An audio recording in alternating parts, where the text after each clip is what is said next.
नमस्ते मित्रों, अपनी क्लासेस में आपका स्वागत है। हर विषय पर गहराई से अध्ययन करने के लिए चैनल लाइक, सब्सक्राइब और शेयर करें और वीडियो के अंत तक जुड़े रहें। धन्यवाद।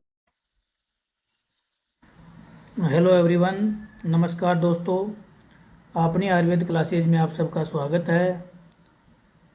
हम आज जो अध्ययन करेंगे उस टॉपिक का नाम है रसशाला में रस शास्त्र के अंतर्गत जो रस प्रकरण है उसमें धातुओं के बारे में जानेंगे। धातुओं में हमने अभी तक 6 धातुओं के बारे में जाना। अब हम जिंक, जिसको यस्त धातु भी बोलते हैं, और नेक्स्ट धातु है वो है लीड धातु, जिसको नाग धातु बोला जाता है। इन दोनों के बारे में विस्तार से जानेंगे। तो जैसे स्क्रीन पे आपको दिखाई दे रहा है, यस्त धातु को जिनकम भी बोला जाता है, इसको जिंक बोला जाता है। इसको संस्कृत में यस्द है, हिंदी में जस्ता, इंग्लिश में जिंक और लैटिन में जिनकम। इसको हम यसद, जसद, खरपरज, रंग संकास और रीति हेतु, इन नामों से भी इसके पहचानते हैं। अब हम जिंक के परिचय के बारे में जानेंगे। तो zinc is a bluish white in colour, smooth, shiny and heavy in nature. तो ये ब्लूइश वाइट है कलर में, और it is generally A brittle metal. On heating in open air it Burns with a bright blue flame. तो ये bright blue का इसका flame निकलता है and becomes zinc oxide, that's called श्वेत चूर्ण। तो जिंक का ऑक्सीजन के साथ जो जब इसको गर्म करते हैं तो इसमें श्वेत चूर्ण बनता है। तो कॉपर प्लस जिंक, इससे ब्रास बनता है। वेरियस टाइप्स ऑफ ऑइंटमेंट, जो भी हम लगने पे जो दवाइयाँ काम में लेते हैं, ऑइंटमेंट्स, जो पेंट्स हैं, क्रीम हैं, पाउडर्स हैं, ये इसी धातु के बनाए जाते हैं, जिंक धातु के। तो जिंक के खनिज के बारे में आपको दिया है कि it's not found in free form. ये फ्री फॉर्म में नहीं है, ये 2 धातुओं को मिला के बनाया जाता है। और इसका मेन मिनरल है, खनिज है, वो है खरपर।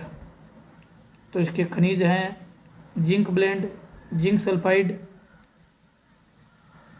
जिनसाइट, ZnO, zinc oxide, zinc carbonate जिसको कैलामाइन, जिंक सिलिकेट जिसको हेमीमोरफाइट। तो ये जिंक के खनिज हैं। अभी जिंक मुख्य रूप से राजस्थान, बिहार, उत्तर प्रदेश, मध्य प्रदेश, पंजाब, कश्मीर और तमिलनाडु में मिलता है। इमेज में आपको दिखाई दे रहा है, ये इस टाइप का एक पाषाण पत्थर टाइप का खनिज होता है, जो काटने पे चमकदार, संयुक्त, मृदु और स्वच्छ, अग्नि पे शीघ्र पिघलने वाला और बहुत भारी हो, उस यस्द को औषध कार्य में श्रेष्ठ माना गया। तो ये ग्राह्य यस्द के लक्षण हैं। अग्राह्य यस्द है, ये चमकदार कम होता है और ये रुक्ष होता है, तो इसको अग्राह्य माना है। अभी जिंक के शोधन की आवश्यकता क्यों है, इसका प्रयोजन दिया है कि अशुद्ध और अपक यस्द भस्म का सेवन करने पे वात व्याधि, वमन, भ्रम, क्षय, कुष्ठ, अजीर्ण, गुलम, प्रेह, ये रोग और विकार उत्पन्न हो जाते हैं। इसके लिए हमको जिंक का शोधन बहुत ज़रूरी है। आयुर्वेद प्रकाश में बताया है कि जिंक का शोधन है वो टिन के तरह ही करना बताया है, और जिंक को लोहा द्रव्य में रखकर तीव्र अग्नि पर पिघलाकर सच्छिद्र पिधान युक्त पात्र पिठर यंत्र में रखे हुए चूर्णोदक या निर्गुंडी मूल सवरस अथवा अर्क दुग्ध में 7 बार बुझाने पे जिंक है वो उत्तम से शुद्ध हो जाती है। तो ये इसके शोधन की विधि है। अब हम जानेंगे जिंक के मारण की विधि। तो जिंक के मारण में जो भस्म बनाई जाती है वो लोहे की कढ़ाई में जिंक को पहले पिघलाते हैं, उसके बाद में इसमें अपामारक जो चूर्ण है उसको थोड़ा थोड़ा डालते हैं, जो लकड़ी होती है उससे रगड़ते हुए जारण करते हैं और संपूर्ण रूप से जारी जिंक को कढ़ाई के मध्य एकत्र करके एक मिट्टी के सराव से ढक देते हैं और इसको 1 दिन तक तीव्र अग्नि देते हैं। उसके बाद में जो जिंक भस्म है वो अंगार वर्ण का लाल हो जाता है। उसके बाद में उसको ठंडा करते हैं, तो इस प्रकार से जिंक की भस्म प्राप्त होती है। ये जिंक की भस्म पांडु श्वेत वर्ण की होती है। इसका हाफ से 1 रत्ती अनुपान के रूप में दूध, घी और शहद के साथ इसके यूज करना चाहिए। अब हम जानेंगे जिंक भस्म के गुण। तो जिंक भस्म है ये रस में तिक्त, कटु, वीर्य में शीत, कर्म है इसका कफ, पित्त, हर, चतुक से बुद्धि, वीर्यवर्धक, श्रम एवं श्लेष्मा कला संकोचक होती है। यह परमेय, पांडु, श्वास, नेत्र रोगनाशक, खास, रात्रि स्वेद, वर्ण स्त्रावरोधक, श्रम, अवसाद रोगों को दूर करती है। तो ये बहुत सारे रोगों में इसका यूज है और इसका सेवन से विकार उत्पन्न हो जाए तो हम बला एवं हरितकी चूर्ण का मिश्री के साथ 3 दिन तक सेवन करने से इसका शमन हो जाता है। अब जिंक के योग से बनने वाली प्रमुख औषधियों जिनका नाम है लघु बसंत मालती रस। इससे पहले हमने बसंत मालती रस पढ़ा था, इसको लघु बसंत मालती रस, सुवर्ण बसंत मालती रस, शिल्ला जत्व आदि लोह है, यशदामर्त एंड तिरवंग बसम। तो ये जिंक से बनने वाली औषधियाँ हैं। नेक्स्ट हम जानेंगे धातु है जिसका नाम है नाग। इसको लीड, प्लम्बम भी बोला जाता है इसको। तो हम संस्कृत में इसको नाग, हिंदी में सीसा, इंग्लिश में लीड, लैटिन प्लम्बम, जो इसका सिंबल होता है वो पीबी होता है। इसको शीशक, शीश, नागक और वब्र इन नामों से भी इसको पुकारा जाता है। आपको इमेज में दिखाई दे रहा है, ये लीड इस टाइप का दिखाई देता है। इसकी उत्पत्ति बताई हुई है कि पौराणिक मान्यता अनुसार सर्प राजभोगी की अति सुंदर कन्या को देखकर वासुकी सर्प का वीर्य सलिप्त हो गया, जो नाग के नाम से जाने लगा, मतलब वासुकी सर्प, तो इसीलिए इसको नाग बोलते हैं। अभी हम जानेंगे नाग धातु के परिचय के बारे में।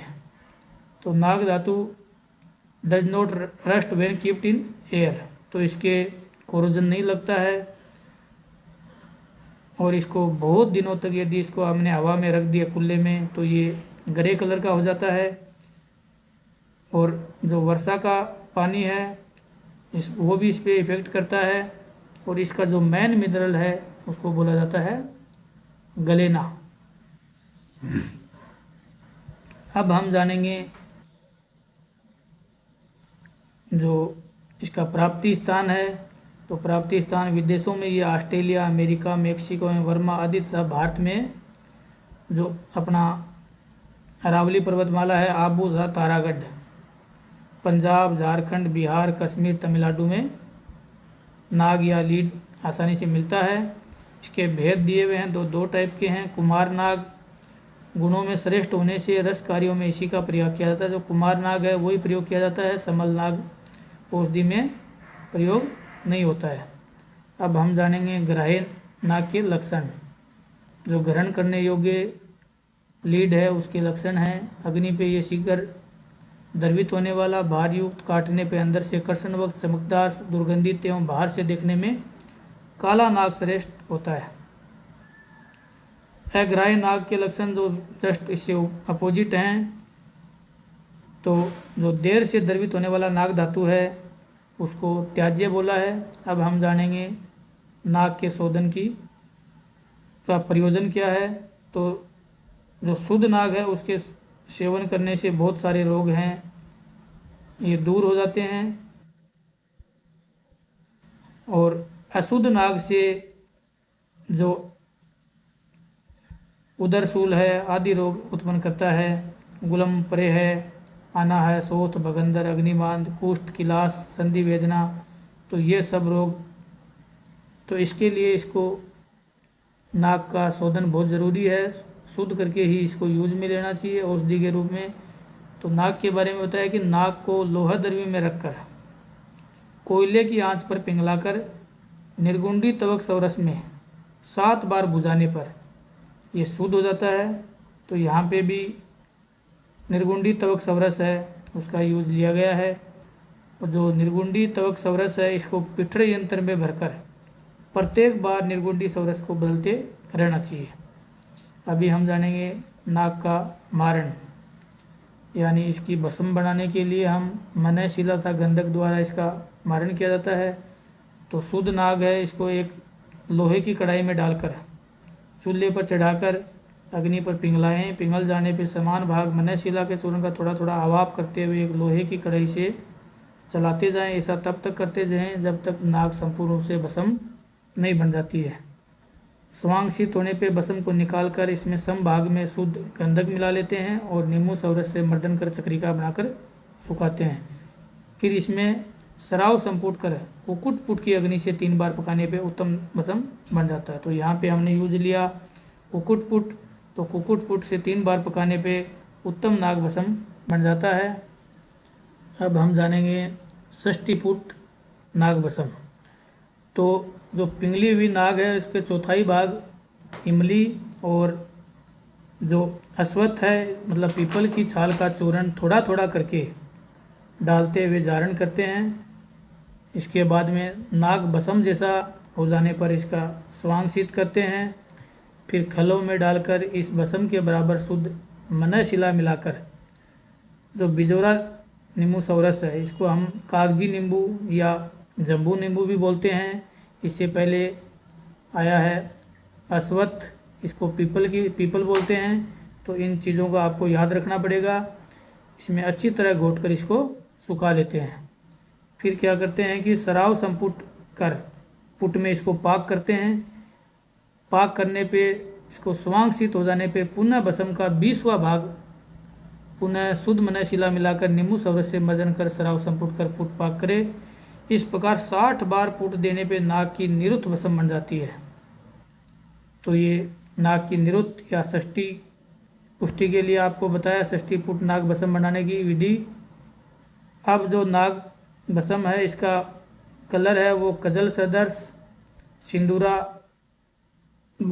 और पीत वर्ण जैसा बताया है।